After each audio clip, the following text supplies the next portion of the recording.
मतलब सरहा अधिकारी मना के हमार महतारी बहनी के बेइज्जती करी, एला बिल्कुल छत्तीसगढ़िया क्रांति सेना बर्दाश्त नहीं करे।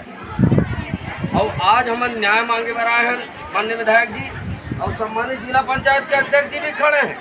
काबर की एकरो डिपार्टमेंट है मैं जिला पंचायत के माध्यम से लिखित में आए हैं कि संबंधित जिन भी अधिकारी बदमाशी कर दे देकर खिलाफ में अनुशासनात्मक कार्रवाई किए जाना उचित हो ही। वो कागज है मैं आपला मैं कागज उपलब्ध करा दूं, बिना कोई सबूत के बात नहीं करे क्रांति सेना। और क्रांति सेना गैर राजनीतिक संगठन है, राजनीति करे बर नेतागिरी करे बर नहीं आए। जेल भी गए है क्रांति सेना हमर महतारी बहनी मन के सम्मान के रक्षा करत खातिर।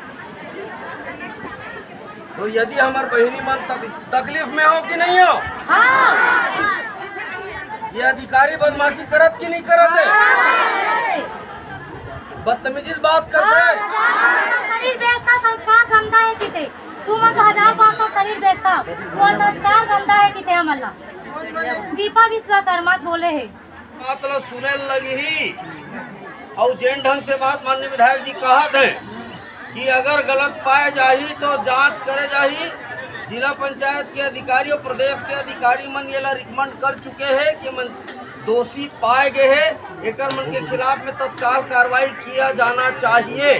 माननीय विधायक जी से बैठ करके वो कागज मन उपलब्ध कराबो और विधायक जी के माध्यम से अगर गलत है, चूंकि गलत है ऐसे आगे है उन्होंने प्रदेश कार्यालय से, तो कार्रवाई होना सुनिश्चित करी माननीय विधायक जी। ठीक है।